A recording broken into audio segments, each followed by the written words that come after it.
Hi there, my name is Ryan Smith, and I'm a second-year biochemistry major in the Faculty of Sciences at the University of New Brunswick. And today I'm going to be teaching you how to fry an egg. Now before I get going, I should say there are many different ways to fry an egg, but as we're trying to keep this tutorial short, and I pay for the egg, we'll be doing my favorite way, which is about over medium. Now, without further ado, let's get cracking. So just like any time you're in the kitchen, you're going to want to have your setup. So, you want your pan, you're going to want a little bit of oil coating that bottom layer of the pan to save yourself from a sticky situation. And you're going to want to have it on about, a medium to high heat. You're also going to want to have your spatula when it comes to flip the egg, and you're going to want to have your plate ready for a final presentation. Now, I did have this heat going, so we should be good to go. The first step here, it's really your make or break step. And I mean that in two ways. So first, to make your egg, you are going to have to break it. But in a more traditional sense, if you can get this egg into the pan without getting a lot of shell in there, it's really hard to mess up from there.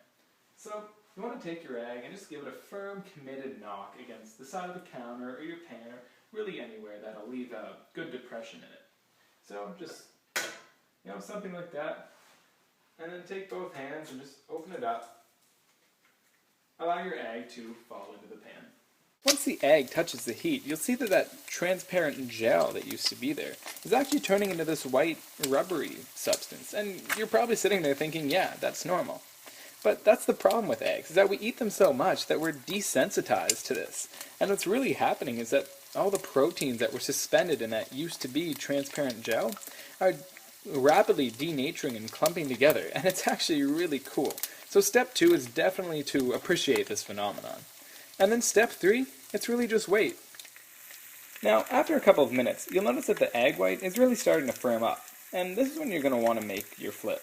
So if you're getting really fancy, you can give the pan a flip and it'll look pretty cool, but I'm going to play it safe and just take the spatula, slide it underneath your egg, and give it a flip. Now once you've done this, you really just have about 30 or 40 seconds left to wait, and then your job here is done. Now once you've waited these 30 seconds, your last job is really just to lift your egg up with your spatula and set it onto your plate for final presentation. You're going to want to turn your heat off, and there you have it. You've got yourself a nice snack, and you learned some science on the way. So if you thought this was cool, make sure to join me next week when we learn how to unfry the egg.